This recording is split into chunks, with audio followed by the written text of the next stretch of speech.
प्रकंपन ही प्रकंपन। इसलिए महापुरुषों ने, संतों ने, बुद्धों ने, अरहंतों ने कहा कि देख, जैसा है वैसा देख। जो सच्चाई सामने आ रही है उसे देखते जा। देखते जाएंगे यानी बिना प्रतिक्रिया किए अनुभव करते जाएंगे तो शरीर के बारे में बहुत सी सच्चाइयाँ सामने आनी शुरू हो जाएंगी। काम शुरू करेंगे तो यह सारा शरीर बड़ा ठोस मालूम होगा, बड़ा घनीभूत। सिर कितना ठोस है, और भी जहाँ देखो वहीं ठोस है। हड्डियों का ढांचा ठोस है और उस पर लिपटा हुआ मांस भी ठोस है। देखते देखते यह ठोसपना अपने आप टूटता जाएगा, यह घनत्व टूटता जाएगा और एक अवस्था ऐसी आएगी जब सारा का सारा शरीर टुकड़े टुकड़े होकर ऐसा अनुभव होगा कि यह केवल परमाणुओं का पुंज है और कुछ नहीं। कल्पना की बात नहीं, यह अनुभूति पर उतरने लगेगा। किसी किसी को 10 ही दिन के शिविर में उतरने लगता है और किसी किसी को 2-10 दिन में या किसी किसी को 3-10 दिन भी लग जाते हैं, कह नहीं सकते। जो व्यक्ति इस विद्या को जितनी ठीक तरह से समझकर जितना ठीक काम कर रहा है उतनी जल्दी उसके परिणाम आते हैं। ऐसा अनुभव होता है कि सारे पदार्थ जिनसे यह शरीर बना है उनमें कोई भी ठोस नहीं है। बाहर भीतर सर्वत्र केवल परमाणुओं का ही पुंज है। ठोस लगता है परंतु सिर्फ परमाणु ही परमाणु हैं, और परमाणु भी कैसे कि उनमें भी ठोसपना नहीं।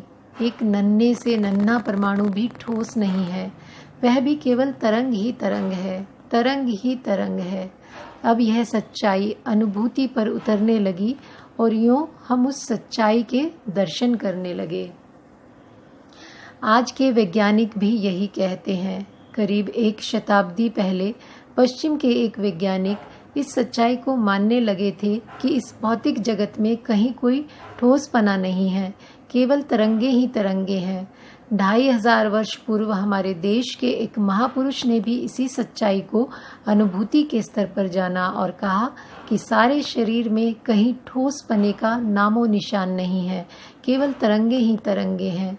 और अब इस सच्चाई को हम भी जान गए। बाहर भी कहीं ठोसपने का नामो निशान नहीं है। ठोस जैसा लगता है, यह प्रकट सत्य है कि ठोस है, लेकिन सही परमार्थ सत्य यही है कि सब कुछ केवल तरंगे ही तरंगे हैं। सब्बो पज्जल्लितो लोको सब्बो लोको पकंपितो। केवल प्रकंपन ही प्रकंपन है और कुछ नहीं। सारे भौतिक जगत में प्रज्वलन है, प्रकंपन है और कुछ नहीं। यह केवल सिद्धांतों की मान्यता नहीं है, अनुभूतियों पर उतरने वाला सत्य है। इस सच्चाई को पश्चिम के एक वैज्ञानिक मानने लगे थे कि सारा भौतिक जगत परमाणु कणों से बना है और प्रत्येक परमाणु कण केवल तरंग ही तरंग है जो प्रति क्षण उत्पन्न होती है और नष्ट होती है। इसलिए एक वैज्ञानिक के मन में इस बात की शोध करने की इच्छा हुई कि इस नन्हे से नन्हे परमाणु कण का 1 सेकंड में कितनी बार उत्पाद व्यय हो जाता है, इसमें कितनी बार तरंग होती है, तरंग उत्पन्न होती है, नष्ट होती है, उत्पन्न होती है, नष्ट होती है। बड़ा समय लगा और उसने एक यंत्र तैयार किया। उसका नाम रखा बुदबुद कोश या बबल चैम्बर। नोबेल पुरस्कार विजेता यह अमेरिकी वैज्ञानिक बुदबुद कोश बनाकर बबल चैम्बर उसके जरिए मालूम करता है कि भौतिक जगत के नन्हे से नन्हे परमाणु कण में 1 सेकंड में एक के आगे 22 बिंदी लगाएं, इतनी बार तरंगे उठती है, वह इतनी बार उत्पन्न होता है, नष्ट होता है। भारत का एक महापुरुष इसी सच्चाई को अनुभूति से देखकर कहता है, बात तो वही है लेकिन कितना बड़ा अंतर है। भारत का यह वैज्ञानिक अपने भीतर इस सच्चाई को देखकर बुद्ध बन गया, मुक्त बन गया। वह संसार के सारे दुखों के पार चला गया। उसका चित्त नितांत निर्मल हो गया। परंतु इस वैज्ञानिक को क्या हुआ? वैसा का वैसा ही रहा। शिविरों में पश्चिम के बहुत से लोग आते हैं, प्रवचन में इस वैज्ञानिक की यह बात सुनते हैं। अमेरिका के बर्कले शहर में रहने वाला यह वैज्ञानिक वहाँ के विश्वविद्यालय में प्रोफेसर है। इस बर्कले शहर के साधक उस प्रोफेसर के घर जाकर उससे मिलते हैं। उससे मिलकर मुझे लिखते हैं कि वह तो बहुत व्याकुल है, उसके जीवन में बहुत तनाव है। व्याकुल तो होगा ही। जो व्यक्ति परमाणु शस्त्र बनाने में सहयोग देता है और जो पहला परमाणु शस्त्र गिरता है, उसका नतीजा देखने के लिए उस हवाई जहाज के में साथ बैठकर जाता है, उसकी मनोस्थिति कैसी होगी? बड़ा दुखियारा होगा, बड़ा व्याकुल होगा, उसके भीतर बड़ा तनाव होगा। ऐसा क्यों हुआ?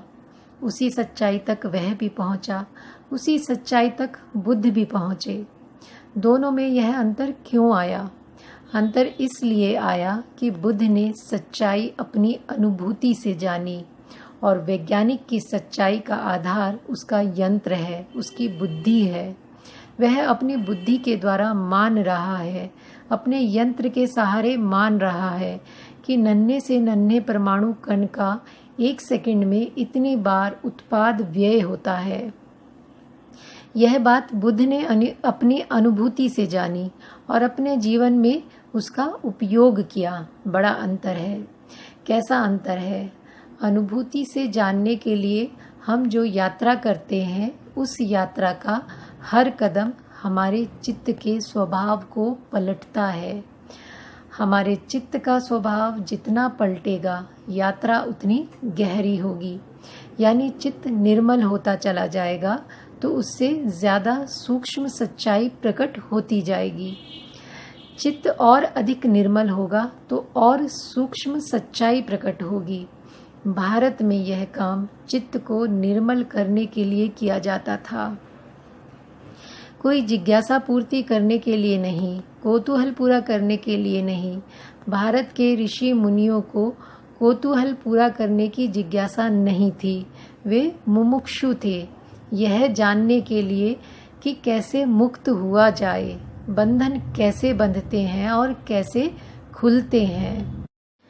इस प्रकार भीतर का सारा भौतिक जगत देख जाएंगे, देखेंगे कि किस कदर सर्वत्र तरंगे ही तरंगे, तरंगे ही तरंगे हैं। इसी प्रकार चित्त को देखेंगे, आरंभ करेंगे तो लगेगा कि चित्त बड़ा घनीभूत है। जैसे ही ध्यान करते करते किसी बात पर क्रोध आया तो भावावेश से भरा हुआ बहुत घनीभूत होकर आया। हम उसे देखते गए, देखते गए, देखते हैं कि क्रोध आया अथवा वासना जागी अथवा भय जागा। केवल देखते हैं, उसमें डूबते नहीं। देखते देखते उसके भी टुकड़े होने लगे, यानी चित्त के भी टुकड़े होने लगे।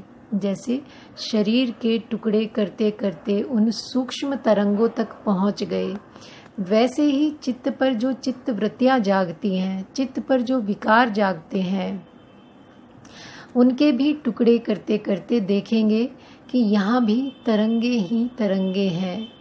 भीतर की यह सच्चाई समझ में आ जाती है तो कुदरत का सारा रहस्य समझ में आने लगता है। कैसे नाम और रूप की पारस्परिक प्रतिक्रिया हुए जा रही है। नाम और रूप, मन और शरीर कैसे एक दूसरे को प्रभावित किए जा रहे हैं और कैसे एक दूसरे को प्रभावित करके हमें व्याकुल बनाए जा रहे हैं। यह सारी बात समझ में आने लगेगी। इसी को भारत में आत्मदर्शन कहते थे, स्वदर्शन कहते थे, सत्य दर्शन कहते थे।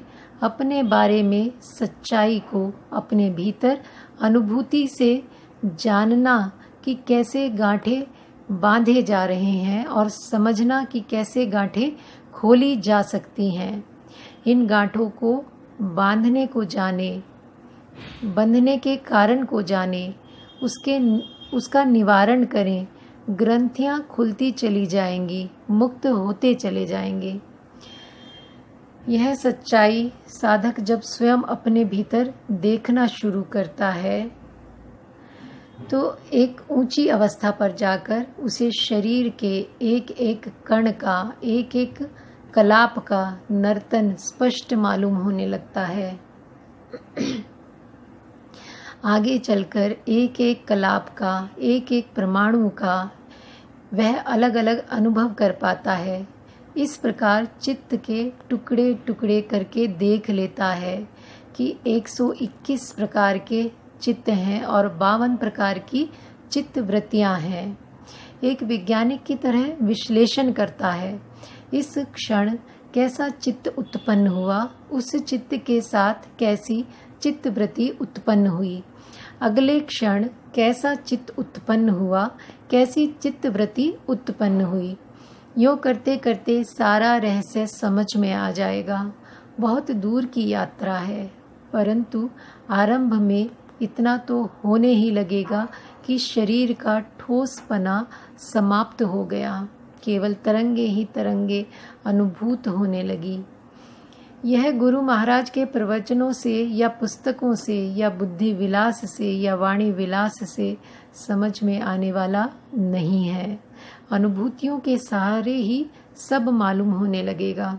सारा शरीर केवल तरंगे ही तरंगे, तरंगे ही तरंगे रह जाएगा।